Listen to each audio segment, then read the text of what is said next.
তিন রাকাত তো আমরা 5 রাকাত বেশি করে পড়বো, সব বেশি হবে, হবে নাকি? তার মানে বিশ্বনবী যে কায়দায় সালাত শিখিয়েছেন সেই কায়দা বাদ দিয়ে অন্য কোন কায়দায় সালাত হবে নাকি? আমার ভাইরা, বিশ্বনবী জীবনে হজ করেছেন, বিশ্বনবী জীবনে একবার, আর উমরা করেছেন 4 বার। কয়বার? 4 বার উমরা করেছেন, একবার হজ করেছেন। ওই যে বিশ্বনবী ক্রিস্টান ক্লিয়ার একবার যে হজ করেছেন, কিয়ামত পর্যন্ত 1450 বছর ধরে এই যে হাজী সাহেবরা হজ করতে গিয়েছিলেন, ওই 1450 বছর আগে বিশ্বনবী যে সিলসিলাটা চালু করেছেন, কিয়ামত পর্যন্ত মানুষগুলো হজ করবে। বিশ্বনবীর পদ্ধতি বাদ দিয়া অন্য কোন পদ্ধতি হজ করলে হজ হবে নাকি? বিশ্বনবী আমাদেরকে সিয়াম শিখিয়েছেন, রোজা শিখিয়েছেন।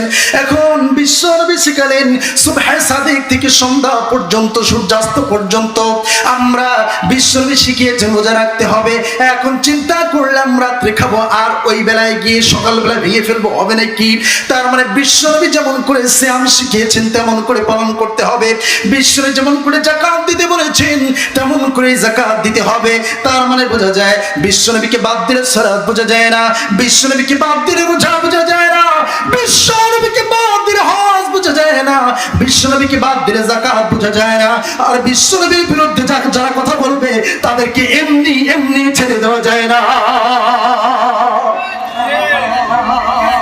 বিশ্বনবীকে যারা গালি দেয় তাদেরকে এমনি ছেড়ে দিব নাকি আমরা?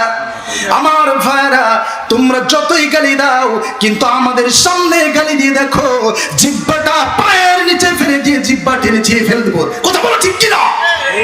কত বড় স্পর্ধা হয়েছে যে নবী যে হাউজে কাউসারের মালিক, যখন কাল কিয়ামতের ময়দানে কবরে সবাই ডিস্ট্রয় হয়ে যাব, সবাই ইন্তেকাল করব, এমনকি ফেরেশতারা পর্যন্ত ইন্তেকাল করবেন।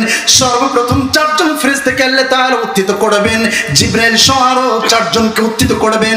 সর্বপ্রথম মানুষের ভেতর প্রথম যে ব্যক্তিটা মাটি ফেটে ফেটে যখন বের হবেন তিনি হলেন রাহমাতাল লিল আলামিন, বিশ্বনবী জনাবে মুহাম্মদুর রাসূলুল্লাহ সাল্লাল্লাহু আলাইহি ওয়াসাল্লাম। সেই সময় বিশ্বনবী একটা বোরাক নিয়ে, তাফসীর ইবনে কাসিরের ভিতরে এসেছে, বিশ্বনবীকে জান্নাতে একটা পোশাক পরানো হবে। আর ওই যে বোরাক নিয়ে বিশ্বনবী মসজিদুল হারাম থেকে মসজিদুল আকসা হিজরত করেছিলেন, ওই যে গিয়েছিলেন বিশ্বনবীর ওই বোরাক সহ আর জান্নাতি পোশাক সহ আল্লাহ তাআলা সেই দিন মাটি ফেটে উঠায় দেবে। এবার বিশ্বনবী বলবে আমি এখানে উঠলাম, আমার উম্মতদের কি অবস্থা? আল্লাহু আকবার, আল্লাহু আকবার, আমার উম্মতগুলা কই? এবার ফেরেশতারা বলবে ইয়া রাসূলুল্লাহ, এখন এ পর্যন্ত আমরা মাত্র 4 জন ফেরেশতা, আর আপনি ছাড়া আর পৃথিবীতে আল্লাহ ছাড়া আর কেউ এ পর্যন্ত আর নাই, কিয়ামত হয়ে গিয়েছে।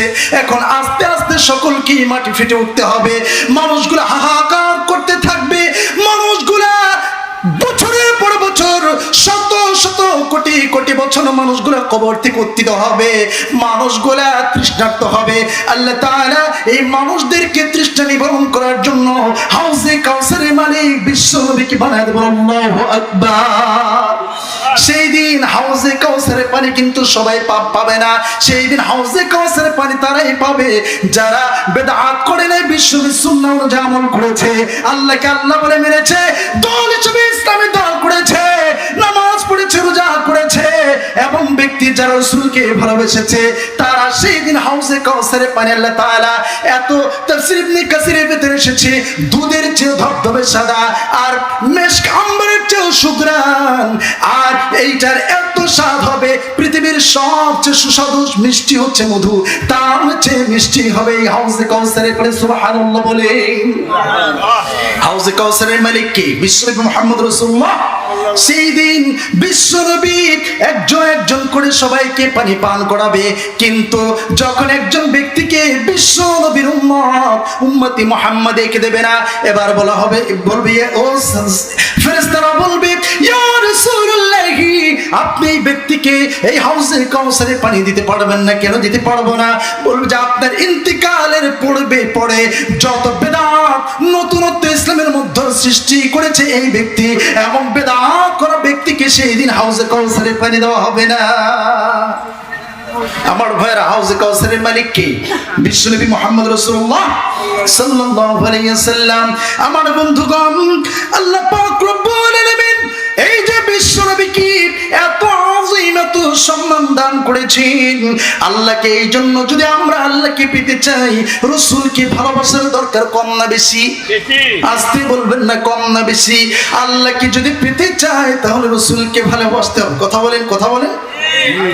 আল্লাহকে যে পাইতে চাই, হাজরতকে ভালোবেসে, আল্লাহকে যে পাইতে চাই, হাজরতকে ভালোবেসে, আরশ কুরসি লৌহ কালাম না চাহিতে পিছেছি, হাজরতকে ভালোবেসে, আল্লাহকে যে পাইতে চাই। আলহামদুলিল্লাহ বলেন।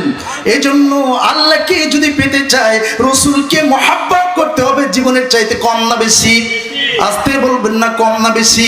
বিশ্বনবী সাইয়েদনা ওমরকে বললেন, ওমর তুমি যে আমাকে ভালোবাসো, কতটুকু ভালোবাসো?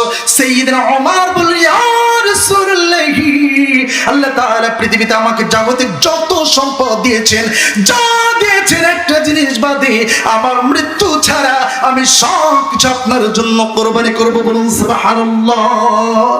এবার বিশ্বনবী বললেন, ওমর হলো না, হলো না, তুমি ততক্ষণ পর্যন্ত প্রকৃত মুমিন আমাকে ভালোবাসার মানুষ হতে পারবে না যতক্ষণ পর্যন্ত সব কিছুর বিনিময়ে তোমাকে তোমার জীবনের চাইতে আমি রাসূলকে মহব্বত যতক্ষণ না করবা। এবার হযরত ওমর বলে, ইয়া রাসূলুল্লাহ, আল্লাহর কসম করে বলছি, এখন থেকে, আজ থেকে, এই মুহূর্ত থেকে আপনার সম্মান ইজ্জত রক্ষার জন্য আমাকে যদি জীবন দিতে হয় আমি জীবন দিয়ে দেব।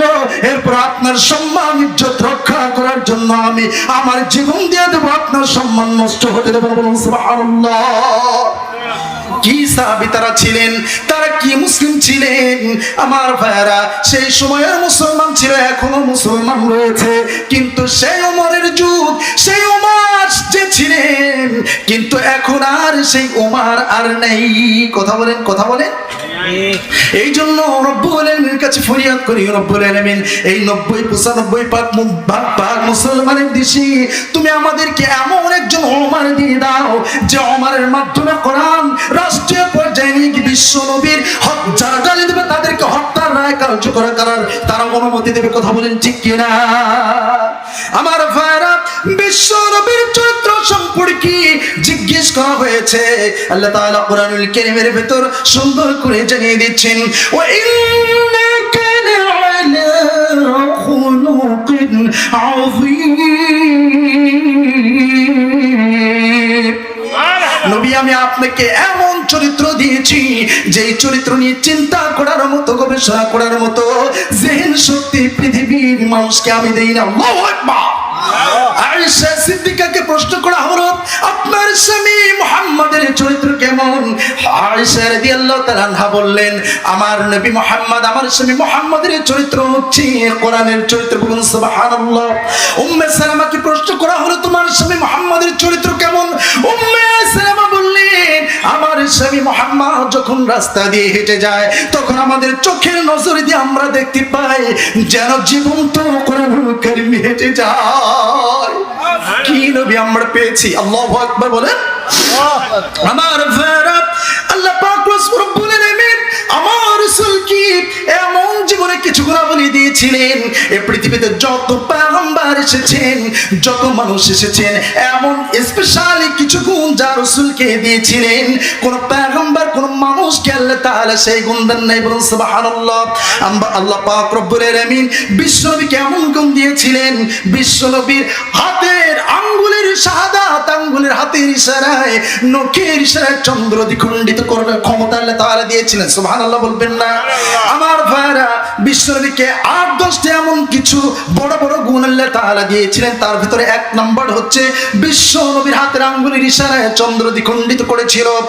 যখন ওই কুরাইশরা একত্রিত হলো, আবু জাহেলের বলল, বিশাল একটা মঞ্চ তৈরি করা হলো, এবার মঞ্চ তৈরি করে লোকদেরকে বলা হলো, যদি মুহাম্মদ তুমি সত্য নবী হয়ে থাকো, ওই যে চন্দ্রটা দেখা যায়, তো নবী যদি হয়ে থাকো তাহলে ওই চন্দ্রটা দ্বিখণ্ডিত করতে হবে।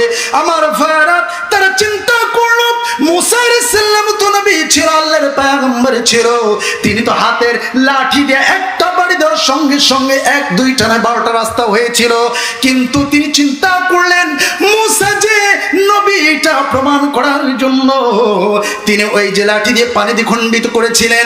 এবার তারা চিন্তা করলো মুহাম্মদ তো অনেক কিছুই করে, যদি জাদুর প্রভাব খাটে, দুনিয়ায় খাটে, আসমানে খাটে না। কথা বলেন, কথা বলেন। জাদুর প্রভাব কিন্তু দুনিয়ায় খাটে, আসমানে খাটে না। মুহাম্মদ যদি সত্য আল্লাহর পয়গম্বর হয়ে থাকে, তাহলে মুহাম্মদ যাই করুক, ওই যে চন্দ্র দ্বিখণ্ডিত করবে এই ক্ষমতা মুহাম্মাদের নাই। বিশাল মঞ্চ তৈরি করা হলো। মুহাম্মদ তুমি কালেমার ঘোষণা দিচ্ছ, তুমি যদি আজকে এই চন্দ্র দ্বিখণ্ডিত করতে না পারো, তাহলে যে এই যে ভণ্ডামি করছো, তুমি নবুয়ত দাবি করছো, তোমার খবর আছে? কি আছে? খবর আছে। এবার বললেন, চাচাজি আপনি যখন এমন সত্য জুড়েই দিলেন, আর শত শত হাজার হাজার লোকদেরকে একত্রিত করলেন, মঞ্চ বানালেন, আপনার চ্যালেঞ্জ। এবার বিশ্বনবী চুপ করে রয়েছেন, ধ্যান করেছেন, ধ্যানমগ্ন রয়েছেন। এমন সময় আল্লাহ তাআলা বললেন, আমার খলিল, আমার বন্ধু যে চ্যালেঞ্জ ছড়িয়ে দিয়েছে, আপনি চ্যালেঞ্জ গ্রহণ করুন। আল্লাহু আকবার বলেন। এবার বিশ্বনবী বললেন, চাচাজি আপনি যে চ্যালেঞ্জ দিয়েছেন আমি গ্রহণ করলাম। এবার হাতের শাহাদাত আঙ্গুলি দিয়া আল্লাহু আকবার বলে একটা চড় মারলেন। তাফসীর ইবনে কাসিরের ভিতরে এসেছে, এক খণ্ড চন্দ্র পূবের দিকে চলে গিয়েছে, আরেক ভাগ পশ্চিমের দিকে দ্বিখণ্ডিত হয়ে ফাঁকা হয়ে গিয়েছে। আমার ভাইরা, নীল আর্মস্ট্রং সর্বপ্রথম 1969 সালে চাঁদে গিয়েছিলেন, আমেরিকার এই নীল আর্মস্ট্রং।